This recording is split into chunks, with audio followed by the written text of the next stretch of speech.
तस्वीरें आ रही हैं उन लोगों की जिन्हें डर सता रहा है अपनों का, जिनके अपने इस विमान में निकले थे सफ़र करने के लिए अहमदाबाद से लंदन जाने के लिए, और अब अपनों के बारे में उन्हें कोई जानकारी मिल नहीं पा रही है और ऐसे में ये परेशान हाल रोते बिलखते कुछ परिजन नजर आ रहे हैं।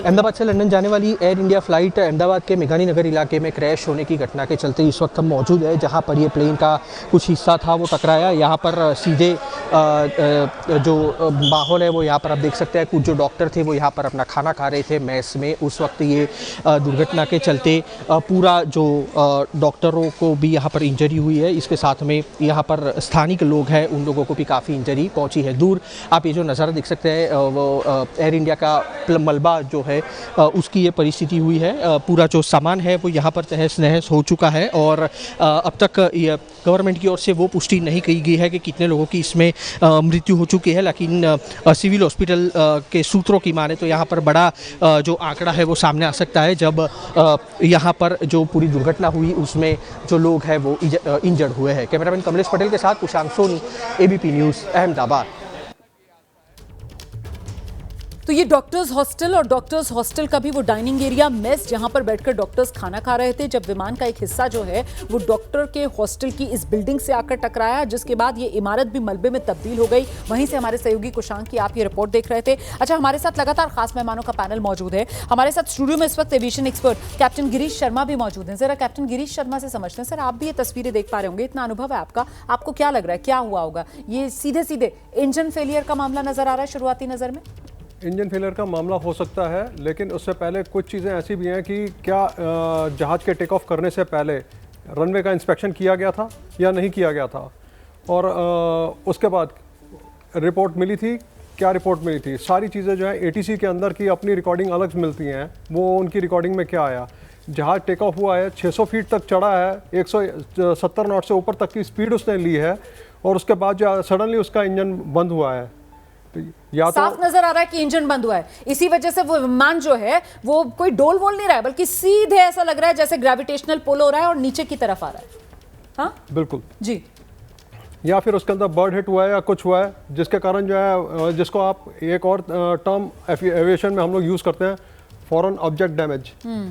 जैसे कोई बाहरी कोई चीज अंदर इंजन में सक कर ली गई हो, या हो सकता है पत्थर हो, कंकड़ हो, कुछ भी चीज। बिल्कुल, जो एविएशन एक्सपर्ट्स अभी हमारे साथ जुड़े हुए थे पैनल में, उनकी तरफ से यही कहा जा रहा था कि शुरुआती नजर में ऐसा लग रहा है कि मामला जो है वो सीधे सीधे इंजन जो है उसमें खराबी का है, और वो इंजन में खराबी जो है वो अलग अलग वजहों से आ सकती है। फैजान मिर्जा साहब थे हमारे साथ जो बता रहे थे कि साहब इंजन में दिक्कत जो है वो बर्ड हिट की वजह से आ सकती है, इंजन में दिक्कत जो है वो रनवे पर किसी तरीके का फॉरेन ऑब्जेक्ट जिसको इंजन ने सक कर लिया इस वजह से आ सकती है, और साथ ही वो कह रहे थे या फिर ये हो सकता है कि जो फ्यूल सिस्टम है उसे जितना फ्यूल इंजन तक देना था उतना ईंधन वो इंजन को नहीं पहुंचा पाया, क्योंकि जिस वक्त विमान टेक ऑफ हो रहा होता है, मतलब जिस वक्त विमान को उड़ान भरनी होती है, उस वक्त विमान को सबसे ज्यादा ताकत चाहिए होती है, और वो ताकत देने का काम जो है वो इंजन को करना होता है, और ऐसे में अगर इंजन ही उस वक्त साथ छोड़ दे तो फिर हादसा इसी तरीके से होता है। कैप्टन गिरीश जी हाँ, चांस बिल्कुल इस तरह के चांसेस बनते हैं, और इंजन फ्यूल लाइंस आपकी जो है मेन है।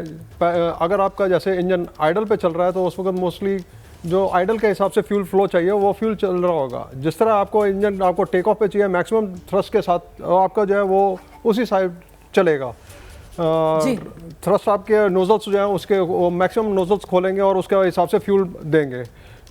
या तो ये फ्यूल के अंदर भी एक प्रॉब्लम हो सकती है, क्या फ्यूल का सैंपल लिया गया था या नहीं लिया गया था, उस फ्यूल सैंपल का अगर कोई उनके पास रिकॉर्ड पड़ा होगा उसकी भी जांच होनी चाहिए। आप बिल्कुल सही कह रहे हैं सर, और मैं अब अपने पैनल प्रोड्यूसर से कहूंगी कि हमारे साथ जो और मेहमान है जरा उनके बारे में भी मुझे जानकारी दीजिए, हम उनका भी रुख करेंगे। लेकिन इस बीच अपने आप में यह हादसा जिस तरीके से हुआ है इसने पूरे देश को दहला कर रख दिया है। देखिए किस तरीके से ये हादसा होता है, दोपहर का वक्त है और अहमदाबाद से ये विमान जो है वो सरदार वल्लभ भाई पटेल अंतर्राष्ट्रीय हवाई अड्डे से उड़ान भरता है। इंटरनेशनल ये फ्लाइट है, अहमदाबाद से लंदन गैटविक के लिए विमान उड़ान भरता है, और ये विमान बोइंग ड्रीमलाइनर है। 787, जो एक बड़ा विमान है जिसमें 300 यात्रियों को बिठाने की क्षमता होती है। और जिस वक्त यह हादसा हुआ उस वक्त इस विमान में कुल 242 लोग सवार थे, जिसमें 230 तो यात्री हैं और 12 जो हैं वो क्रू के सदस्य, जिनमें से 2 पायलट और को पायलट। पायलट इस विमान के सुमित सब्बरवाल थे, को पायलट उनके साथ क्लाइव थे, और जो 230 यात्री शामिल थे उन 230 यात्रियों में से 169 हिंदुस्तानी नागरिक, 53 जो हैं वो ब्रिटिश नागरिक बताए जा रहे हैं, 7 जो हैं वो पुर्तगाली बताए जा रहे हैं और 1 कैनेडियाई नागरिक भी इस विमान में सवार था। अच्छा, गौर करने वाली बात यह है कि ये विमान जो है वो न सिर्फ विमान दुर्घटनाग्रस्त हुआ बल्कि विमान रिहायशी इलाके में दुर्घटनाग्रस्त हो गया। और क्योंकि विमान रिहायशी इलाके में दुर्घटनाग्रस्त हुआ, इसी वजह से जो घायल हैं, जो हताहत हैं, उनकी संख्या जो है वो बहुत ज्यादा हो सकती है।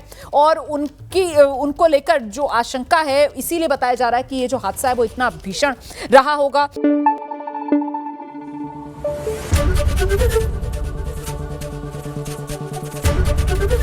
एबीपी न्यूज आपको रखे आगे।